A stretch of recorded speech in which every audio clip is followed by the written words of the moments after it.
Perfect. So let's start. Good morning, everyone, and welcome to our panel, The New Frontier, How Institutions are Entering Web3. Over the next 40 minutes, and maybe a little bit less because, we're running late, so 35 minutes, I will try, we will explore how banks, asset managers, payment providers, and corporations are engaging with Web3. We will discuss the role of Web3, use cases, tokenization, and infrastructure.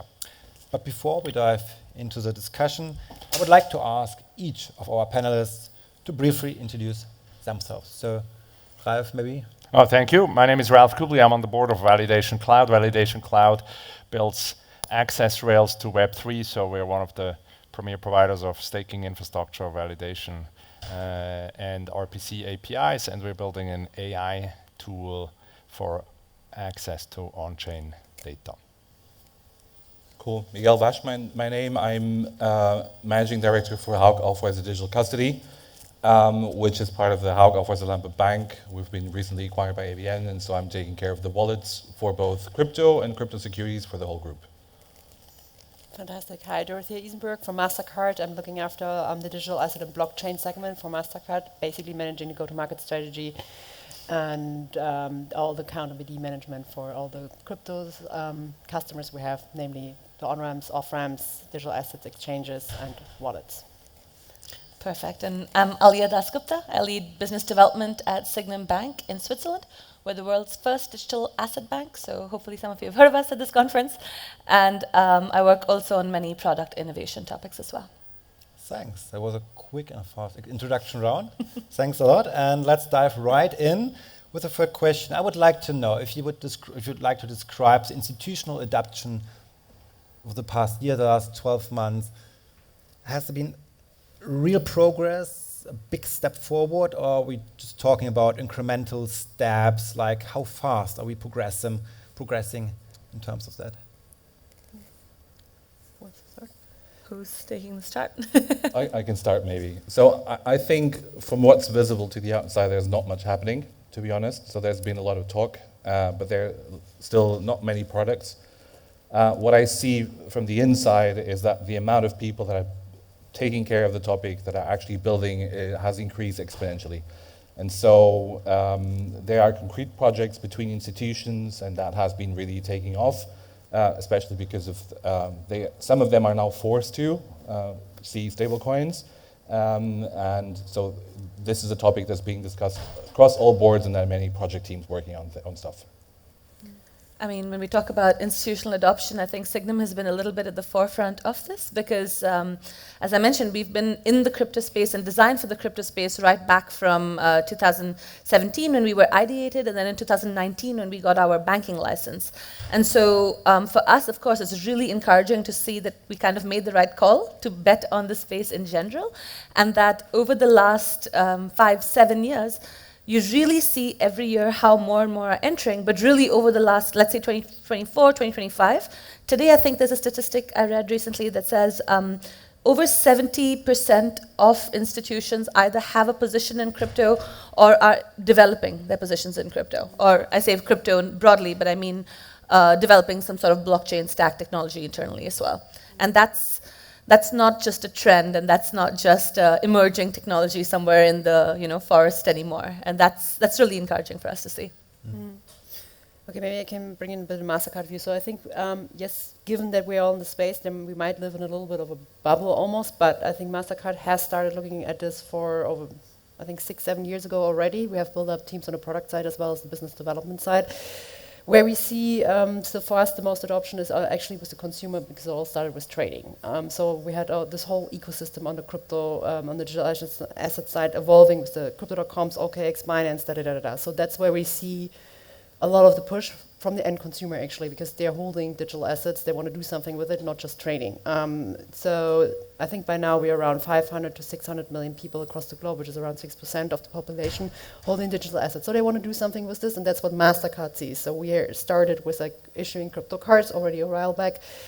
Then on top of this comes the stablecoin topic, which I think raised a lot of attention and made a lot of noise this year with the 70 trillion transaction volume that we have seen last year. Again, often in association with trading, but nevertheless, it raised a lot of eyebrows for various reasons. And I think the result out of this is that not just the end consumers and the digital asset players are now looking into this. No, we have SocGen, we have JP Morgan, we have numerous new banks who are already offering crypto trading, Revolut, Number 26, just to name a few. But I think it's quite an interesting move that JP Morgan has made over the past couple of months, given that Jamie Dimon was very vocal about his position and Bitcoin. So I do think we see a shift. I wouldn't say it's like super fast because institutions, especially financial institutions, are not super fast often. But there's definitely a movement and there's definitely a trend that we can observe, and we are working with that on our side as well. Okay. I think from the, we look at it more from a technical infrastructure, right? So underlying, and we can clearly see two things. One is a massive professionalization of the space, right? So today you have to, when you interact with institutions, but also just like crypto native companies in the environments, you have to meet certain technical requirements. So that's one. And then we see what happened from like Web2. People, have expectations in terms of latency, in terms of capabilities, in terms of robustness of the infrastructure that is built. That's changed dramatically over the last 12 months. I mean, that's really, people are used to always on, always working, and not just two guys in a garage and a dog. And that really has changed over the last 12 months. Yeah. And what are the biggest barriers or key hurdles we have to overcome? Like, is it regulation, management buy-in, missing infrastructure maybe? So there are many different parts of it. So what do you think is like the biggest challenge right now? I think regulatory volatility continues to be a challenge. I think in Europe, we seem to see some level of stabilization with MiCA, but of course, how each different regime actually implements it in practice is still kind of something that's a bit of a wait and watch game. And of course, in America now, they're really accelerating the rate of regulatory deployment, but it's also, I think, one of those questions of it's nice to make a law, but what does it mean for companies that are actually practicing under this law? So that's definitely one topic. But as you mentioned as well, on the infrastructure side, one side has been the kind of, let's say, the uptime and the stability of the different tech stacks that people are using. But I think a really big one as well is the interoperability, because everyone's doing their own pilots and everyone's using their own chains. And when we want to talk about a broader ecosystem adoption, all of these chains eventually have to talk to each other, and that's still not really something that is realistic at this point, right? So there's the regulatory topic, there's the infrastructure topic, and then you can always put assets on chain. We see this more and more with different types of tokenization of different types of assets and so on. But there is still a little bit of this chicken and egg situation where you also need that liquidity in the market. And that liquidity comes from the ecosystem. And the ecosystem is challenged by the interoperability. So there's kind of a three-way conundrum that still needs to be addressed before we have mass adoption. Yeah, maybe I can add to that. So 100% with you, regulation is key. I think it's a bit of a double-edged sword because you have to get it right as well. It's very hard to get it right, especially in a very innovative space, but I think Europe has made good steps towards that. Yes, MiCA maybe has areas where we can improve, but at least we have a clear guideline, and I think my customers we're working with, they're very grateful for this, so regulation is important, and we can see the shift in the US as well, so obviously with a change in administration comes also the shift in regulation. So the second thing is, for me, is UX, to be fair. I've been saying this since the beginning, since I joined the space. If you want people to engage, and in the end, it's the end consumer who makes a lot of the calls as well, because they want to use it. If we step away a little bit from the infrastructure side, you need to make the UX very good. Otherwise, they're not going to do it. If it's too complicated, if it takes too long, if they don't feel, and especially because we're talking here often about financial means or funds, especially in that case, the user experience needs to be perfect. Otherwise, it will be very hard for them. And I mean, I've been in the space now for working with Mastercard on this for 5 years, and I do struggle sometimes with certain UX experiences. So I think this is still needs to get better. And with that, then comes the adoption, and then we've probably also solved the liquidity part of it. The last part, of course, use cases. We need to bring in useful use cases. So why should people use digital assets, digital goods, blockchain? I think stablecoins might be one of those, but it needs to be meaningful. Yeah. Yeah, I think we capture different parts of finance, right? So you're more retail focused, and we set up funds, for example, for investing in crypto, and we have a different perspective.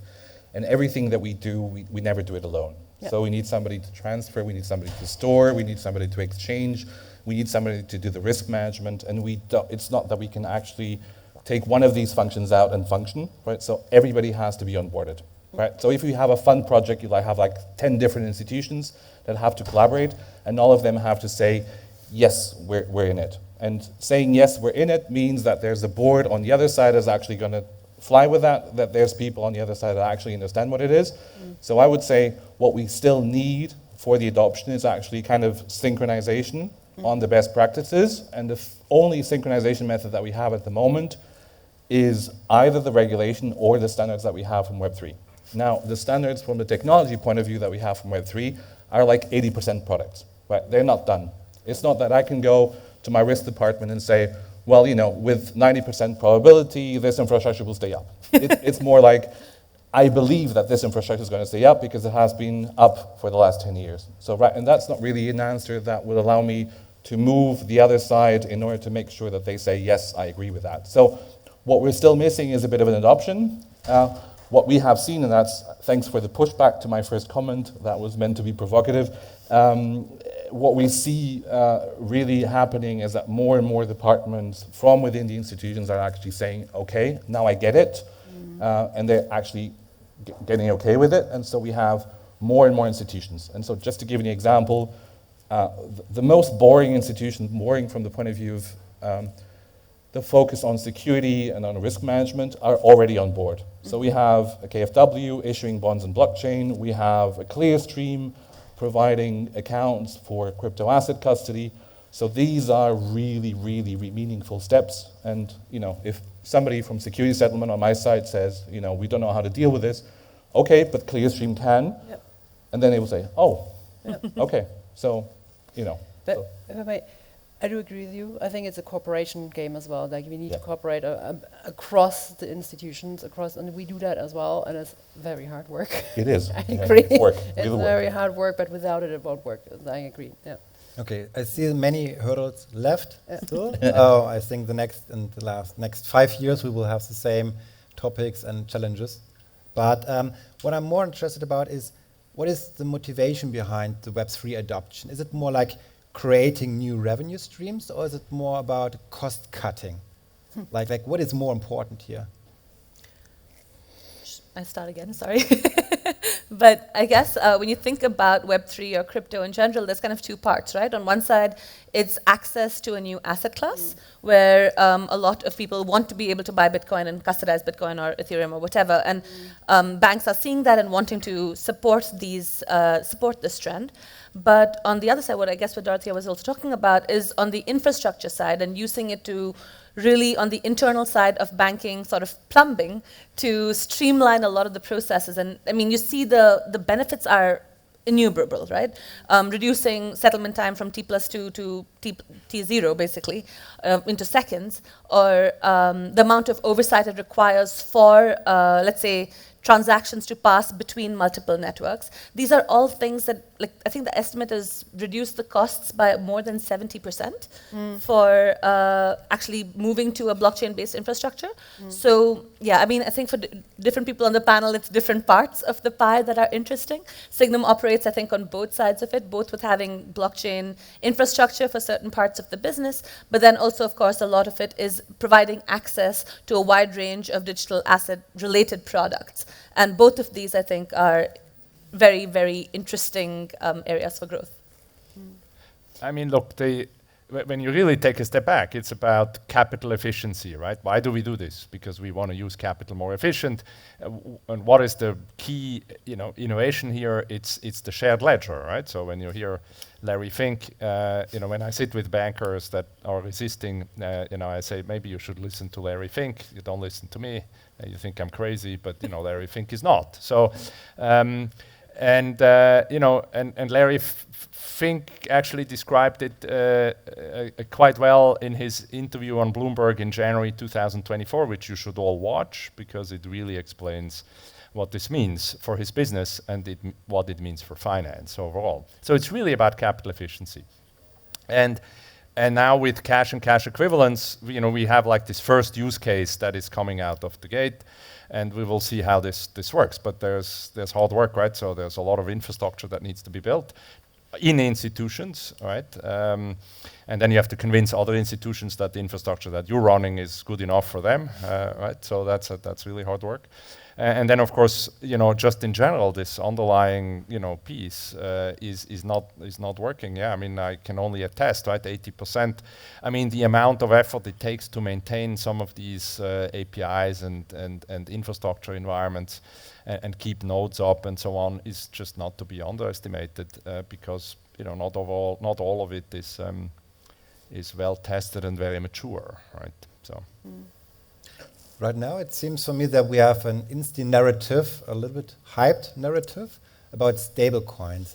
Are stablecoins the killer application for institutions we all have waited for? Because right now, it seems that discussions, many of them are about stablecoins right now. Yeah, I think I'm not directly, so what we do isn't really impacted by stablecoins. So maybe I can have a more distant view on that, and maybe you guys might care to delve into that. So what I see is that, so I agree with you on the shared ledger, from the point of view of the institution, having the assets within the same shared ledger and being able to exchange them, that was and still is kind of the killer feature. For most of the capital markets, you need always at least two types of assets. So you need the securities that you want to invest in, and you need something to pay for those securities. And for the first time with the stable coins, we had e-securities in Germany for quite some time, and security tokens and whatnot, but for the first time, we have a payment instrument there. So this is something that will drive adoption further, definitely. So there was a barrier, and now it's gone. And we even have a method by which we can exchange them on the DLT pilot regime that we can actually trade security against a cash instrument on-chain. So this is a game changer. What we see, so this is middle term. What we see is definitely a kind of a question mark, not only regarding towards the efficiency of the inner plumbing, but also how will your customers actually act with this stablecoin. And so there's a narrative there depending on which side you are. It's either hey, we can grow with this, so narrative on revenue, or hey, we're not going to be part of the loop anymore if this stablecoin is actually the payment method that the customer wishes. Right? I just want to state that it's not the only payment method, right? So in Europe, we have other instruments that we need sometimes, they're regulatory prescribed. We have the question of the tokenized deposits, which are also very interesting, depending on the workflows that you're talking about. But for the stable coins, it's either one of the other narratives, right? It's FOMO, or really about, how is my business model going to grow if this is adopted? Dorothea, maybe from Mastercard's view, so stablecoins, what do they mean for you? Like how it is transforming your business? Yeah, so I think with Mastercard, you always have to see the payment side. So again, we have the consumer side, we have the Mastercard infrastructure side. That's how I look at it, or we look at it. So on the consumer side, yes, we have demand from the customers to be able to spend stablecoins, and the pickup rate is depending where you are across the globe. So Europe typically has a pretty stable currency. And we live in a very economic stable environment, but you have areas or countries across the globe where that is not the case, and then we can see that stablecoins are actually quite popular, and they want to have means how to spend them at the point of sale. So that's also covers a little bit the revenue side for us as well. Of course, that derives revenue because that drives volume on our network. When you look on the other side of the coin, infrastructure, Yes, of course. We see the potential efficiencies. We see that it can improve the products that we have. We can see that it can improve basically the network as it is run today, and we can see that this brings efficiencies, and that is something that we're investigating for our own infrastructure, but also in partnership with our customers, how we can apply this technology to make the flow of funds, the flow of capital, or the settlement just more efficient, basically. And that's one of the pilots that we have running is stablecoin settlement, essentially allowing our customers to, and that has been running for the past 3 years, and we keep on developing it and improving it, allowing our partners to settle with Mastercard with stablecoins if they want to. And this is on the issuing side. We have seen the most demand for it. On the acquiring side, we're getting into it, but this is, I think, exactly that. We're picking up on that, and I think there will be way more use cases coming that we are not even aware of. Please. Yeah, so on the stablecoins, I mean, the fantastic, maybe on a micro level, the fantastic thing is you can really understand how they're used.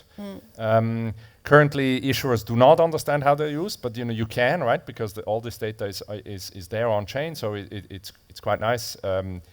It's also, of course, a privacy issue, which on the retail side, I think concerns are really warranted. But from an institutional adoption, it's amazing. And I mean, our company, for example, provides intelligence to understand what actually happens after mint and so on. But when you go one layer up, I mean, the discussion whether they're used or not, it's clear. I mean, USDT is the de facto settlement layer for cross-border trade in Asia.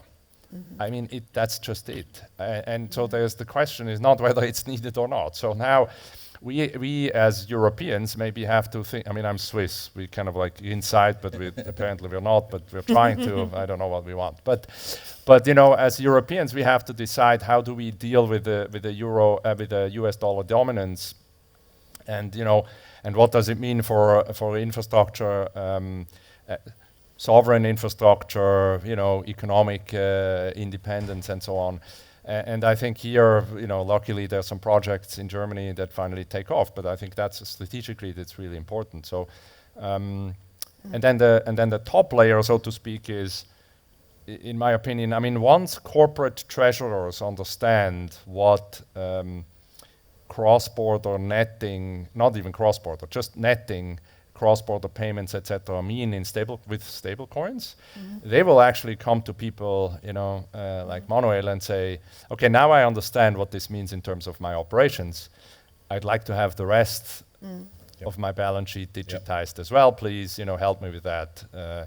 I mean, it will transform how customers will demand services in digital form from the financial industry. I mean, that's why we are building this. We're not building this to trade meme coins and Bitcoin. We're building this to serve the real industrial needs of companies. But is there a payment use case for euro stablecoins? Because within the single euro payment area, we have instant settlement to very low cost. So US dollar, of course, cross-border international transactions makes totally sense for me. But in European or the Eurozone, why do we need euro stablecoins for payment? Why would you need a stablecoin, basically? We need a stablecoin in general, yes. Because we have so many means to pay already anyway, and it works. Yeah. No, that's a fair point. That's what I said. I think in Europe, we have a stable economy, we have a stable currency, we have a working payment system. But that's not the case across the world. So we see another pickup rates in markets where this is not the case. Having said that, again, coming back to the story where this is all coming from, is it all mostly started with trading. So people got interested with trading, so they accumulated wealth in digital assets, and they use stable coins to move in and out of their positions. And so they simply have stable coins on their accounts. So we, as Mastercard, just offer them the option that if you want to spend them at the point of sale, you can. How it works is there is still an instant exchange in the background, and it's converted into fiat. So you still have the merchant is still being paid in fiat. But having said that, we see more and more merchants actually starting to accept digital currencies and stable coins as well directly. And I think Spar for 2 weeks announced in Switzerland that they're going to do it. I'm not sure. Spar is a grocery chain. They're not the most innovative chain I think I've heard of, but they're making the move here. So I think it's I agree. The consumer, definitely my mother probably wouldn't see the point why she would need to use a stable coin right now. But there is there are a group of people who hold just a lot of stable coins already, and they want to have efficient way to spend them as well. And now we're starting to see merchants actually giving them the option as well to pay with it at a point of sale directly. So the ecosystem is ramping up, and I think, again, coming back to the user experience, if you make it a great user experience, people might actually go and start paying with stable coins. And maybe to add to that as well, I think when you think about, yes, maybe within Europe, this isn't really a problem that needs to be solved, right? But on a global level, the amount of stablecoin adoption is just, it's increasing every year. And that means that as the world is moving more onto stablecoins and stable chains, if the Eurozone is not also in the same game activating its point of sales infrastructure and enabling its citizens to be able to use this infrastructure, then you're just cutting yourself out of the story. And today already 95% of crypto or more, I think, is denominated in USD. And we all see that as the industry is growing, it would be really good to have some optionality on that. But as you're saying, we don't, it's a little bit like you don't need it until everyone's doing it. And now that everyone's doing it, you kind of, you might be too late to the party. And sometimes I feel like we might be already a bit late, though Ralf referenced a couple of stablecoins projects in the Eurozone that are now slowly starting to pick up, and thank God for that. Yeah, it's all about standards. So at some point we need a standard, and if the stablecoin is a standard, then we use a stablecoin. Yeah. Exactly. And it's also not how we make decisions, right? So we don't need stuff and then we build them. It's like somebody else builds it and then it's convenient and we use it. So it's not a question of need. And when you ask the question, we don't need it, well, we have SEPA, it always means that you're only interacting within the EU for a specific payment case. And that's not the case of the, there's more to payment than just, going to a merchant and actually transfer for the merchant. So I guess the question is convenience, right? And you're never going to do a DVP for investment on the security with Mastercard, I guess. That's not part of the, you're not going to with a credit card, yes, I want to have 2 million of this bond, right? We can so talk that's about it and maybe we explore it. can explore that. Always sure. open for new product use cases. So that's, so I think that we don't need AI, to be honest, and we also don't need blockchain. And I think this cloud thing is completely overrated. We don't need it. We were humans before and we still are. So, sorry for being that, but I think it's part of the game, right? And we're just the rest of the world is getting bigger and we will have to adapt. Yeah, but I have to say, and I agree with it, I mean, I'm always looking at it from a payment lens, but when I talk to my customers who want to settle with us, they want to have a euro settlement currency in Europe because their funds are in euros. They don't want to have the FX rate risk. Yes. So there is the demand coming, so let's hope that we build it up. And some of them will say, I can only settle in CBDC, for example. Yeah. That's also a point. Yeah, that's also a point. I'm talking about tokenization of real-world assets. I would like to include the whole spectrum, so stocks, bonds, real estate, everything. And I would like to know how far away we are from a mass adoption, that this is becoming the standard, that every kind of asset will be a tokenized asset in its form. So how far we are? Is it like 5 years, 10 years? What's your expectations there?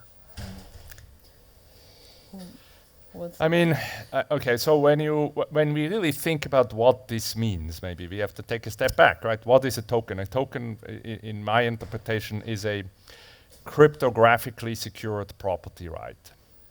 So it's an amazing invention, right? So Bitcoin is an amazing invention. It basically says, if I have this private key, I own whatever this private key represents. And that's the basis of all economic activity, right, basically.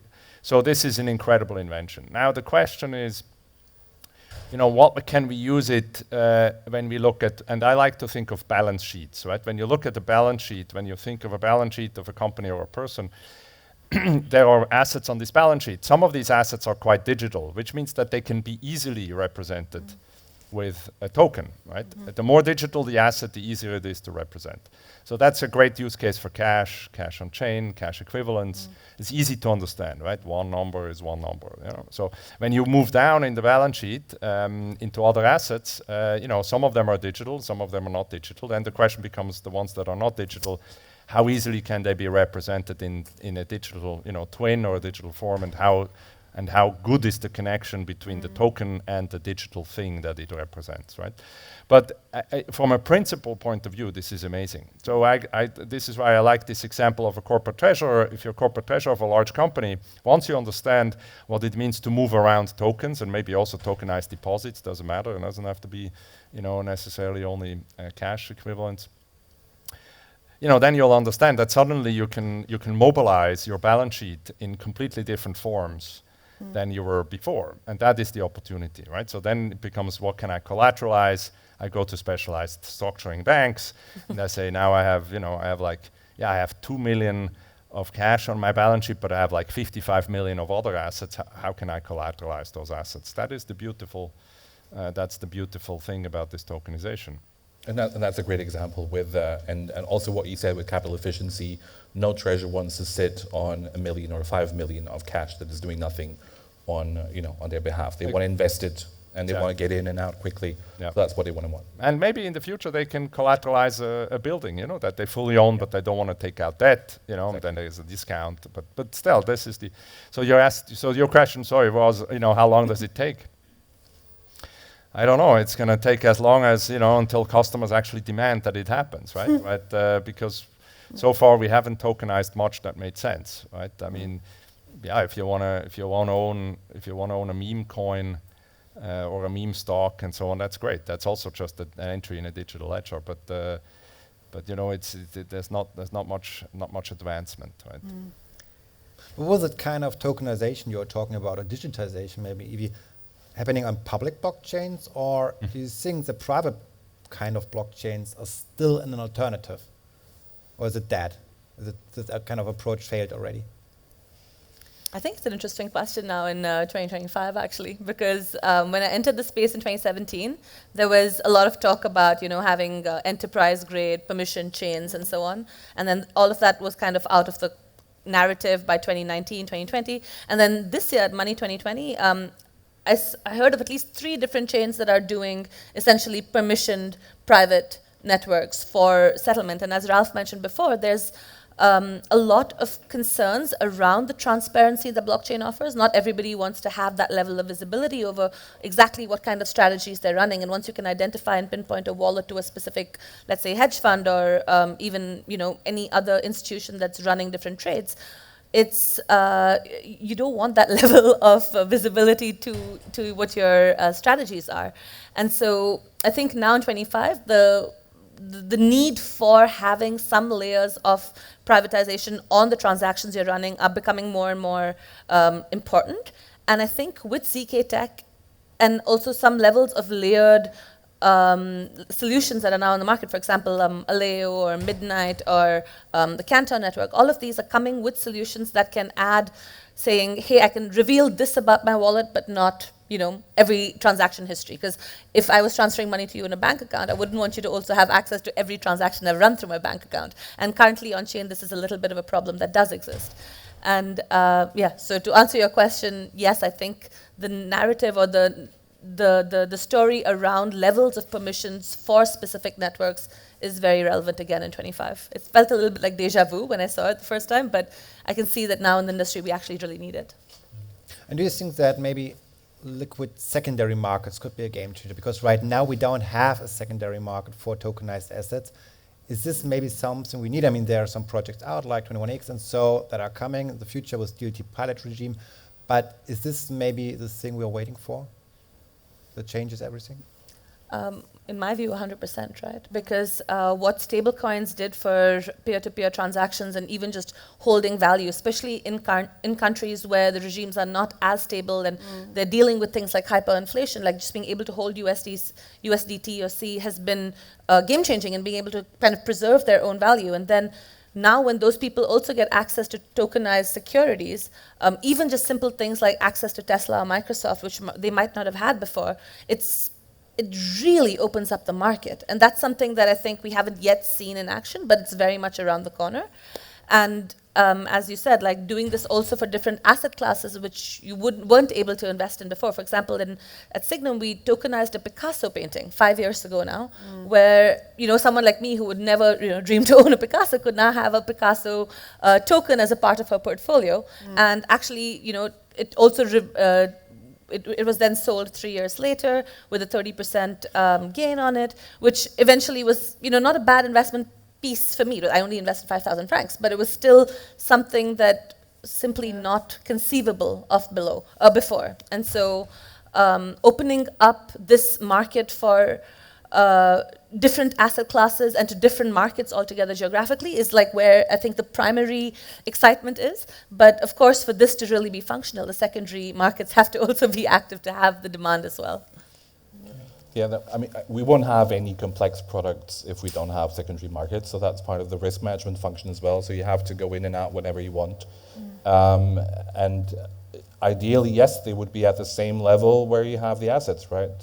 21X is a great example of that. Yes. Exactly.